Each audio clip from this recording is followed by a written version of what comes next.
I'll tell you one to show you the danger. When one wants one thing above all things in this world, and they're willing to sacrifice their moral, ethical code, in fact, every code, it also works. That's why I warned you in my last book, I can only acquaint you with the law and leave you to your choice and its risk. And I mean risk. I call this lady a friend. She is a friend. I'm not here to judge anyone in the world. And she is my friend living in New York City.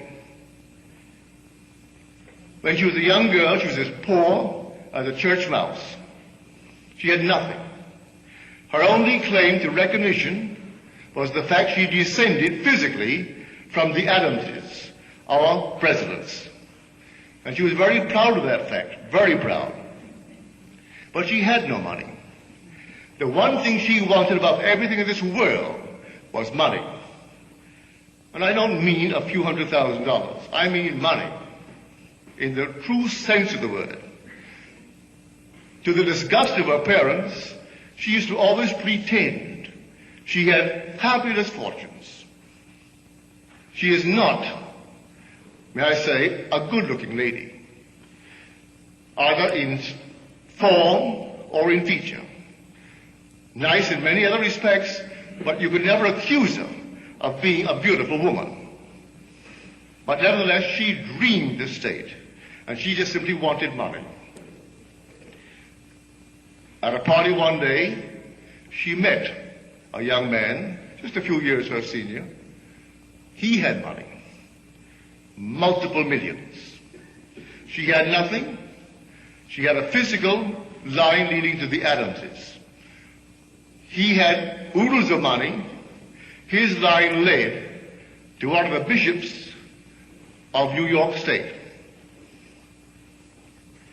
I do not say this to, in any way, discourage you in your admiration of some bishop or some man of the cloth.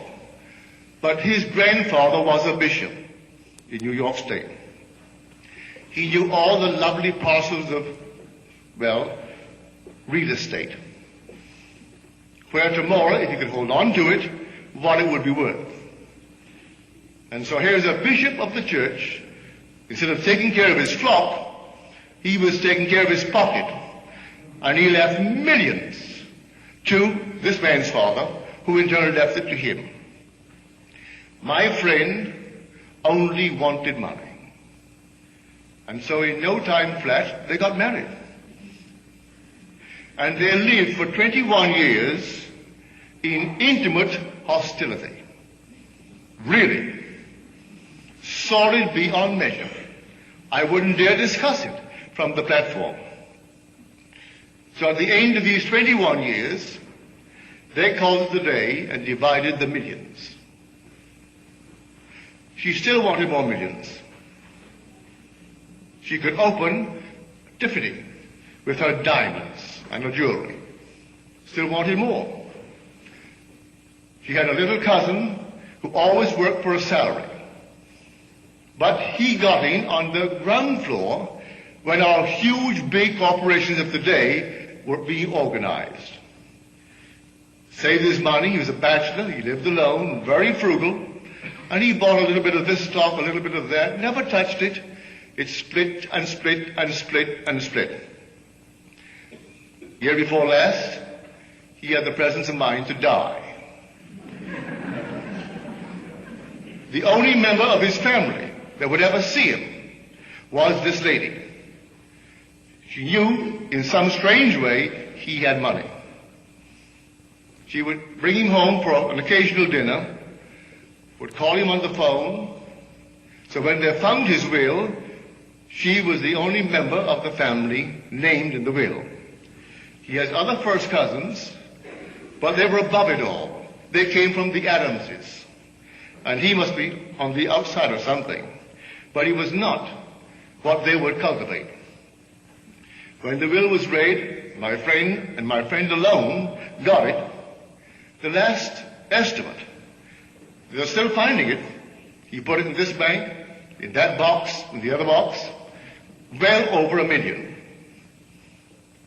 The stocks and bonds are worth, and she got it all.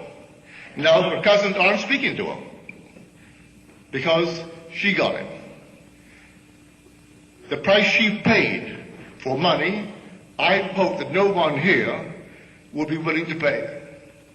She could have had all the millions she now has, plus happiness. She could have, if she only knew the law. You want it, but you condition it. You want it with dignity. That statement of Millikan. I have a lavish, steady, dependable income, consistent with integrity and mutual benefit. That's our great Millikan. He was a poor boy too, and he grew tired of his poverty. And the story is told me by the one who interviewed him after he got the prize, the Nobel Prize, in this cosmic ray studies. And he said to her, the interviewer, I was a poor boy, raised in a nice environment. My father was a traveling minister. He had no money, but he gave us good books. We were always playing games, a strong body and a strong mind. But he had a code, a decent code. And so I wanted money, but I wanted it in this manner. So I locked myself in a room one day. I did not have even a glass of water for 16 hours. And in that interval, I repeated over and over and over to myself this thought that I wrote out. I have, in the present tense, I have a lavish, steady, dependable income, consistent with integrity and mutual benefit. Well, he certainly earned it. He had all these things when he died. He had the respect of the world. He gave to the world as much or more than they gave to him. Yes, he had millions, but look what he gave to the world.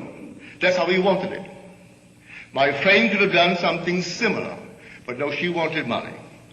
And she was willing to pay the price, any price, and how she has paid it. So I warn you, yes, you want something, and the thing that will fertilize it is your own wonderful human imagination.